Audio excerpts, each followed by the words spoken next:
Hey guys, Pastor Ryan here coming to you through Zoom again. And if you're wondering why everything around me looks different than past weeks, I'm actually spending a couple weeks with my parents here in San Jose, California, in my childhood home where I grew up. And I'm actually recording right now inside my childhood bedroom. And I've got some funny stuff here that I thought y'all might be interested in seeing. First, I've got a photo right here of me from my junior high graduation, my 8th grade graduation. For you 8th graders out there, this is exactly where I was 12 years ago today, I think. 12? Yeah, something like that. 12 years ago from May, June-ish. So this is a photo of me with some of my junior high friends. Obviously, I am right here. This is me. This is just me hugging my friends. I'm just kidding. I'm obviously this nerd right here with the glasses. I look terrible, of course, but what else is new? You guys are used to me looking terrible. These are my friends. This is Tulani and this is Darren, friends I graduated from junior high with. Yeah, so that was a long time ago. 12 years. I've come a long way since then. And I guarantee you that wherever you're at in life, you're going to look back on these on your junior high and high school years a little bit like I look back on this photo. I look really weird. So, I've got some more stuff here that I'd like you to see, such as these babies over here. Over here, we've got my collection of Giants bobblehead figures because I am a big San Francisco Giants fan, mainly because I grew up in the Bay Area and because the Dodgers are trash. You know, so we got these guys, Giants players, you know, there they go, bobbling around. And I've also got these over here. And over here in my childhood bedroom, we got these awards that I won from my one semester in drama during high school. That was a lot of fun. I look back on those high school years fondly. And here, of course, we have a couple of my dearest and close friends, Pinkie Pie and Rainbow Dash, who I love very much. Hey, Rainbow Dash, why are you looking over there? Say hi to everyone. Now I have one piece of business that I'd like to get to before the lesson, and as your youth pastor, I am always trying to create the best possible spiritual experience for all of you students, and that includes worship. Now for some time now, a certain Jackson Chavarria has been our primary vocal worship leader on Wednesday nights, and as a worship leader, he has been okay, not too bad, but I am always looking for ways to upgrade. And I recently received an audition video from a guy named Chuck who wants to be our new worship leader.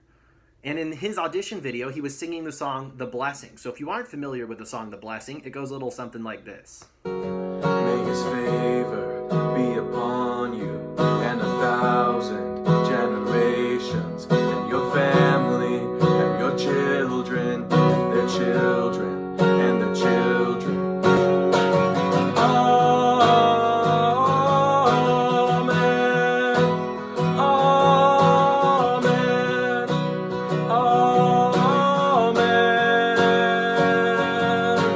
Now again, in the interest of doing what is best for the students, I wanted to put Jackson and the audition video I received from Chuck side by side because to me, they sound very similar. It's hard to tell a difference for me between the two of them, so I want to let you as students decide which one you think is a better worship leader for our youth group and then vote for yourself. So take a listen to this video. May his favor and 1,000. They literally sound the same to me. And your family and their children. I can't tell a difference between the two. In the presence. I'm actually pretty sure Chuck is hitting those high notes a lot better than Jackson. And behind you. And within you. He is with you.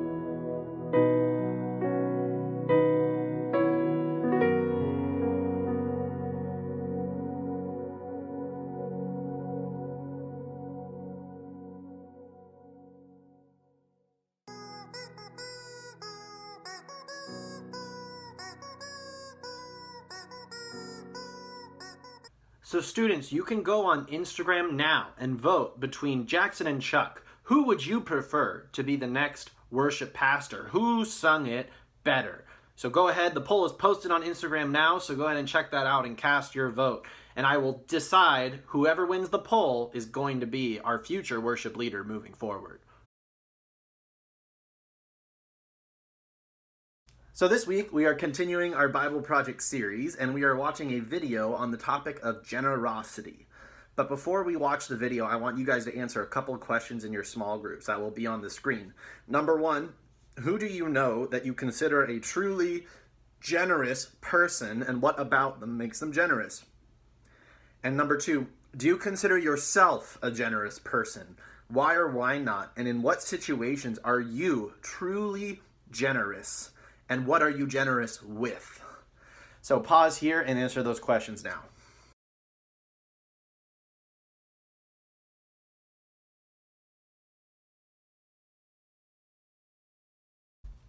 All right, so now we're going to watch this video on generosity, and as we watch it, I want you to focus on the things that Jesus says in the video. Whenever it talks about things that Jesus said, think about what Jesus is saying and think about how those things might apply to your own life. And once you are done with the video, I want you guys to stay on that screen and stay paused on that screen and answer the question, what stood out to you and what did you learn in the video? So pause here, watch the video. When you're done, come back to this video, stay paused, and answer that question.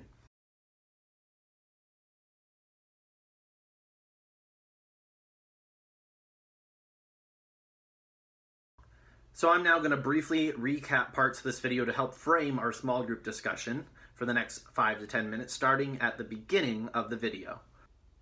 So we see here at the beginning of this video, this metaphor of a party, and God is the host of this party, where everything is in abundance, and all that we have to do as guests is to relax and enjoy ourselves and to focus on others. And this is compared later, this party, to the world and all of creation. The world itself is God's party that we are all invited to, where he provides for us and there's an abundance for us.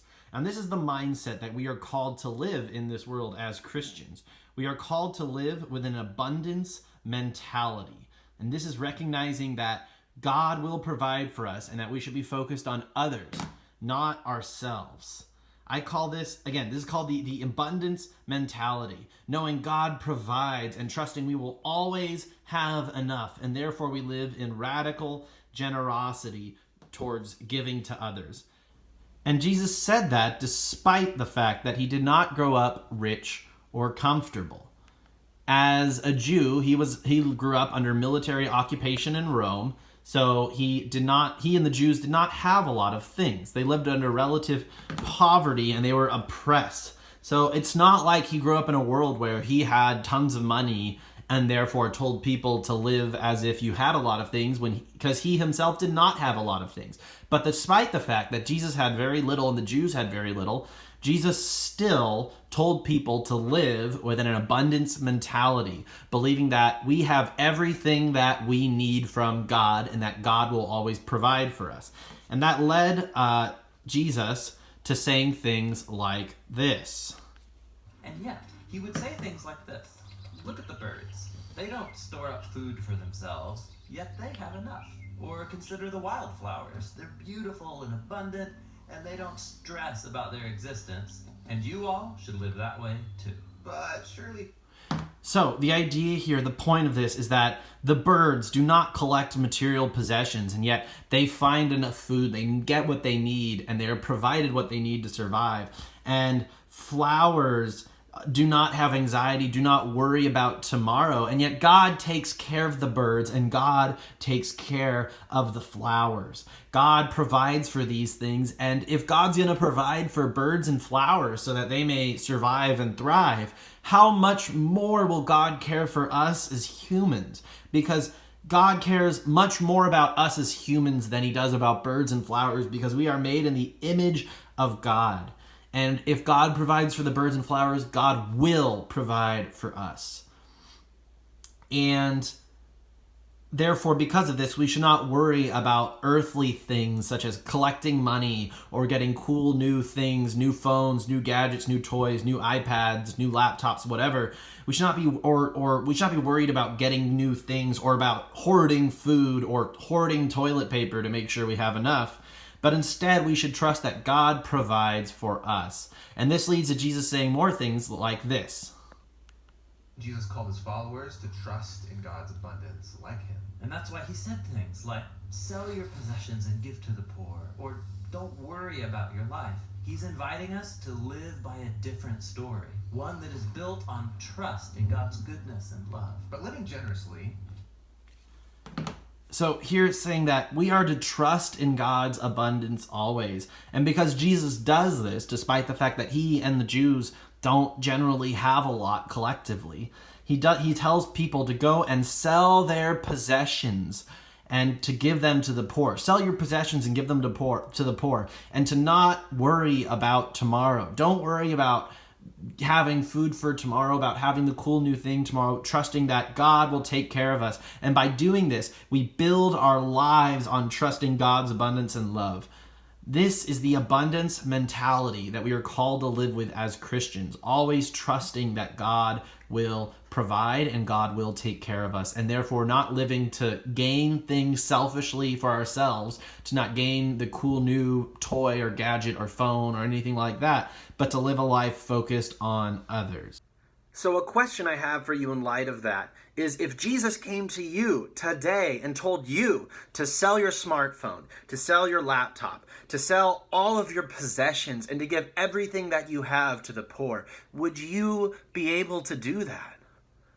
Jesus calls us as Christians to live a life following him above all else, even to the extent in Scripture of, if necessary, being willing to let go of our family. Being willing to let go of all of our possessions, to being willing to drop everything that we have and to follow Jesus, trusting in the abundance of God. Following, as Christians, we believe that Jesus and God is the most important thing in our life, and following him is the most important thing of our life over everything. And if we are able to do that, where we are willing to sell our possessions, then we are trusting in the abundance of God and living with this abundance mentality. Now, this video also described what the world looks like when we as humans fail to live with an abundance mentality here in the video. And this is describing what happens when we do not live generously as humans, when we do not have an abundance mentality toward others, when instead we choose to live in sin and we choose to live selfishly, focusing on ourselves. The video describes what that looks like right here. He viewed the world through the story of the Hebrew Scriptures, which claimed that our scarcity problem isn't caused by a lack of resources. Rather, the problem is our mindset that God can be trusted. Maybe God's holding out on me. Maybe there isn't enough, and maybe I need to take matters into my own hands. And once we're deceived into that mindset of scarcity, we can justify the impulse to take care of me and mine before anyone else. And that leads to envy, anger, violence, and a world where it seems like there's not enough. The party's over, it's turned into a battleground. But God wants humans to. So here it talks about the problems that cause things like starvation, poverty in the world. It's not that there's not enough food for everyone to go around. It is that people live with a scarcity mindset, as we just saw, rather than an abundant mindset. People live thinking, oh, there's not enough and I have to take care of me and get mine and only I matter, rather than living with an abundant mentality of living generously towards others. And it is people that live with a scarcity mindset rather than an abundance mentality that cause inequality and cause starvation, because there is more than enough food in the world to go around, but we live in a world where we don't let everyone get what they need, and some people collect things and hoard things, and therefore some people have way too much and some people don't have enough. And when we live with this mindset of scarcity, it turns the world into a battleground, as the video described, where everyone's fighting for possessions and resources.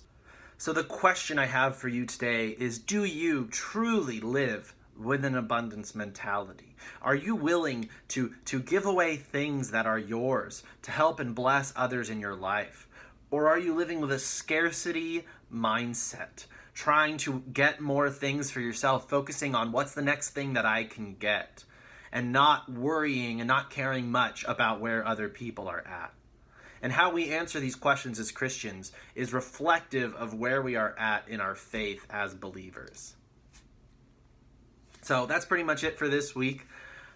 Tune into Youth Group next week for an exciting announcement, because by next Wednesday, I should have a firm date on when we will start meeting again at church in person on Wednesday nights.